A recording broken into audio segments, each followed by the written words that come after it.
All right, Shalom, Israel, Shalom, Shalom. It is Brother Obadiah from New Wine Congregation. And, first and foremost, I want to give all honor and glory to Yahweh by Hashem Yahweh Shai. Yahweh is the true name of who the world calls God. By Hashem just means in the name of. And Yahweh Shai is the true name of who the world calls Jesus Christ. In this video, I'm going to touch on really is going into the summary of destruction of Nicanor and Purim. Because if you keep the new moon, or the full moon, that's the new moon, and if you keep the schedule of our congregation, New Wine Congregation of Israel, Nicanor is tonight at sundown, and Purim is 2 days, it's Friday and Saturday. So I got a little summary going into these days, and definitely read these days on your own time, man. Like, definitely read these accounts if you have never kept Purim before, if you have never kept Nicanor, these memorials. Look into these books, read these books, man, and meditate on this day, man, because these are beautiful accounts. And it's crazy how destruction of Nicanor and Purim is back to back. And these two men, Haman and Nicanor, these probably was, in my opinion, let me think. Yeah, I think these are the two most wicked men that Israel went against. You know what I'm saying? These wicked men that ever spoke about in the Bible. Of course, you got Nebuchadnezzar, right? But these two men right here were two of the wickedest men, and both of them were so-called white men. They was Edomites. And it's crazy that these days are back to back from each other, man. You got Nicanor, he was a wicked man. Right then, right after that, we got a day of celebration, celebrating the death of Haman, right? In the salvation of us getting delivered from the hands of our enemies, man. Cause when you read Purim, we was finna get exterminated, right? They put a decree out that all the Jews supposed to get be exterminated. So it wasn't gonna be no more of us. If this would have happened, it was gonna be no more Jews. But the Lord delivered us out this. He delivered us out the hands of Haman, because Haman really wanted us to get killed. And I ain't gonna spoil it. Definitely read it if you haven't read it. But I'm gonna just say this and I'm gonna start talking. Haman really wanted us to get killed because of Mordecai, because Mordecai was a Jew, and Haman was upset because Mordecai didn't do something that he wanted him to do. And, they were finna exterminate all of us. So it's beautiful because, people celebrate these holidays in the world like Christmas, Thanksgiving, Valentine's Day, Halloween. But them days don't have no significant meaning behind them. Those days are pagan. It started with rape, rob, murder, killing, bestiality. Those the days that those Halloween, Christmas, that's how those days started. But our high holy days that and our memorials that we celebrate as being Israelites, they have meaning behind it. A lot of our days that we celebrate, that we was commanded to celebrate, is basically a lot of them got something to do with the Most High God deliverance. He delivered us out the hand of our enemies, we won a great battle over our enemies. So these days are to celebrate the downfall and death of our enemies. But if you tell a Christian that, oh no, God ain't like that. No, that's wrong. That's wrong. Y'all celebrating the death of y'all enemies. Yeah, but they don't understand. You celebrating paganism when you celebrate Christmas. You celebrating paganism when you celebrate Halloween. But we celebrating the downfall of our enemies, man. Think about that. But let me get this precept right here. I said precept. Let me read this summary going into destruction of Nicanor. A beautiful feast. It says, destruction of Nicanor is a day. My bad. Destruction of Nicanor is a feast day kept in the Apocrypha, the red book that was removed from the Bible. Yes, if the destruction of Nicanor is kept in the Apocrypha. And also, an edition of Esther is kept in the Apocrypha as well too. You got the original Esther, Book of Esther, but it's more to it in the Apocrypha. Now, if you don't have Apocrypha, you can get the King James 1611 Bible, and the Apocrypha is in there. It was taken out because they didn't want you to know certain things, but it was definitely part of the original canon. But you can get the app. You can get the King James 1611 app in the App Store, and the Apocrypha is on there, so you can read it. If you don't got the Apocrypha with the hard copy, you can read it on the internet. But yeah, it says it is a day. It's a 1 day feast, in the celebration of destroying the proud Edomite Nicanor. And Nicanor was very, very proud, man. When you read this, when you get into Maccabees, you will see how Nicanor was very proudful, man. He was a very, very proudful so-called white man. And we know how so-called white men be today, man. A lot of them especially when they got money, they be very, very proud. They walk stiff, they walk with their head high, not a care in the world. They looking down on you. They talking to you any type of way. You know them bosses, them Edomite bosses that you work for at your job. All right, he's so proud. You know what I'm saying? He you know what I'm saying? He looked down on you, talking crazy. So this how Nicanor was. Nicanor was a very proud man. He think he knew everything. He didn't know them type Edomites that think they know everything. You can't tell them nothing. They don't want to hear nothing from a so-called black man because they think they already know it. They don't want no black person to tell them nothing. That's how Nicanor was. It says, so there were these brothers called the Maccabees brothers, mighty men, and they were real mighty. I tell you, where the heathen and some of our own people didn't like how mighty they were. So one proud Edomite, so-called white man, basically challenged Judas. Yeah, and Nicanor, and when you read the account, Nicanor was very, very slick. He tried to get close in with Judas, right? That's how a lot of so-called white men be today, right? It's passed down through their blood. They want to if they want something from you, they'll try to get close to you.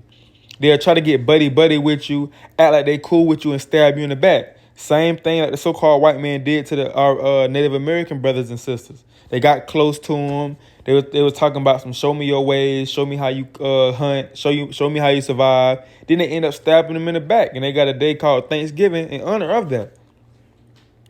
So it said, so the one proud Edomite basically challenged Judas. I don't want to spoil it, but long story short, there was a wicked Israelite priest who went to King Demetrius who went to King Demetrius and told him Judas was wicked, basically. So Demetrius sent Nicanor to kill Judas, told Judas he'll destroy our temple and burn it, and tried to get Israel to turn him in.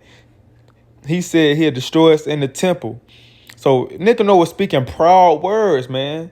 Nicanor was speaking proud words not only to us, but he was speaking proud words to our God, man. You know how people point while they talking? He was pointing, he was mocking, all type of stuff. He said he'll destroy us in our temple, but instead Nicanor was the one killed with his head, hands, and shoulders chopped off. So we killed that man, and we chopped off his head, his hands, and his shoulders. Like when David killed Goliath, David cut that man's head off. That was a sign of honor. You would take his head back and show everybody what you accomplished. Right? That was a sign of honor, man, sign of power. And that's what we did to Nicanor. But not only did we cut his head off, we cut his hands off because he was mocking and pointing, and with his shoulders, we cut his finger off. His hands and his tongue, we cut his tongue out, man, because he was talking crazy. And we fed it to the birds. So we cut his head off, his hands off, his shoulder, and his tongue, and we fed it to the fowls of the air. And that's what if I ain't mistaken, that's the same thing that Goliath said to David. Come over here so I can kill you and feed your body to the fowls of the air. He said something like that, roughly paraphrasing. Come so I can kill you and feed your flesh to the fowls of the air. Something like that.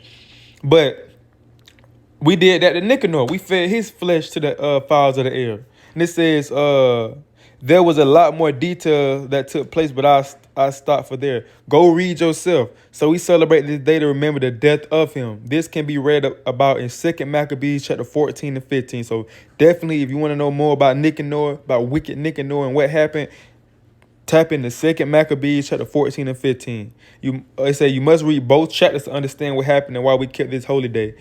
So to be continued. So yes, man, definitely hop into this day, man. This is a day that we drink wine. We all come together as a congregation. We eat, we turn up, we play cards, we play music, we dance. This is a joyful time, man. This is a joyful time because Nicanor, he was talking proud to the Most High God. He was talking proud, man, proud words that I'm not even gonna say. He was saying madness, and the Lord got that man put to death. So we celebrate Nicanor, the destruction of Nicanor, to remember the death of this heathen, man. Right? So it's a beautiful feast day, man. It's a one-day feast. Now, Purim, Feast of Purim, it's a 2-day feast.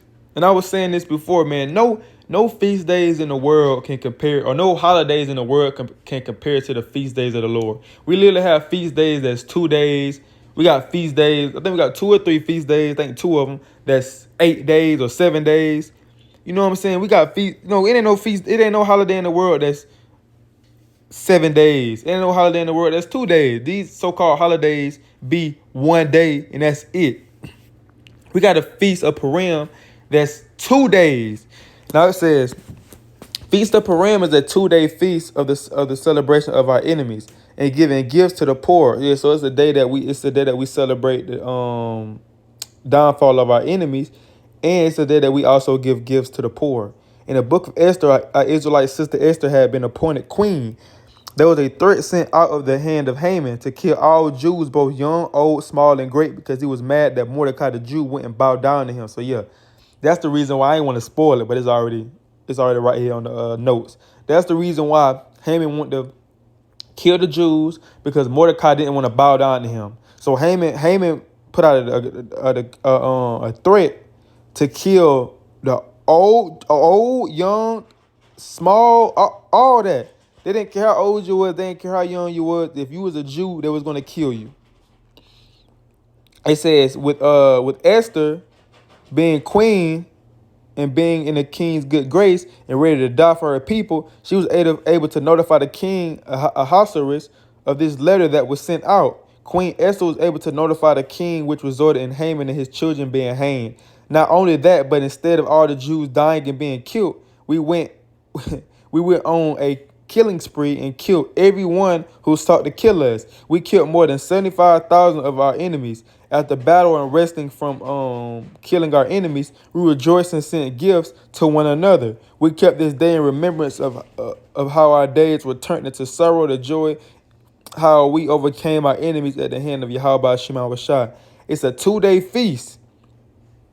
Some keep it 3 days of cooking, rejoicing, sending gifts, and helping the poor. So yeah, man, this a day that we give gifts. People like to talk about Christmas, giving gifts, decorating. But we don't need Christmas. We got Purim. It's the day that we give gifts, and not only give gifts and turn up in righteousness, but also give gifts to the poor. And it's also 2 days. It's a day to remember and honor the downfall of Haman, in the deliverance, and us being delivered by the hand of the Most High God through Esther. So if you definitely read about this in the book of Esther, man, in the edition of Esther, it's a beautiful feast. It's a day that you, like I said, like the scripture said, you turn up in righteousness, you give gifts. But if you're in a congregation, y'all give gifts to each other. Then y'all also go out and give gifts to the poor. You know, you might be in an area where there's a lot of poor people. You go and give gifts, and whether it don't have to be money. It can be like Ziploc. It can be you can get them wisdom.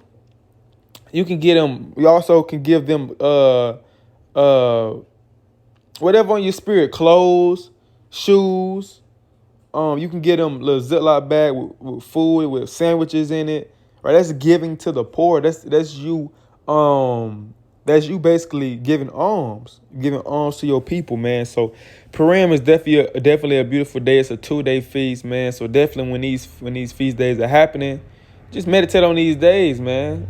You know, because we still celebrating these days in so-called 2024.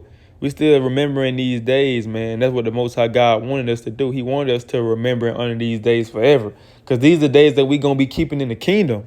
We're not going to be keeping Christmas, Thanksgiving, Valentine's Day. We're not going to be keeping none of them days in the kingdom of heaven, but we are going to keep these days that the Most High God commanded us to keep.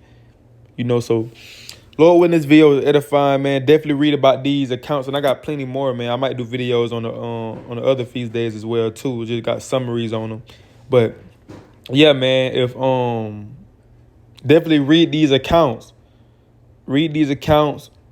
and just be in the spirit while you're reading them, man, and you will see how these days are beautiful, and you will thank the Most High for even allowing us to keep these days and delivering us out of the hand of our enemies. You know, so with that, I want to give all honor and glory to Yahweh Shemi Hawashai. I say Shalom, Kwame Yasharallah.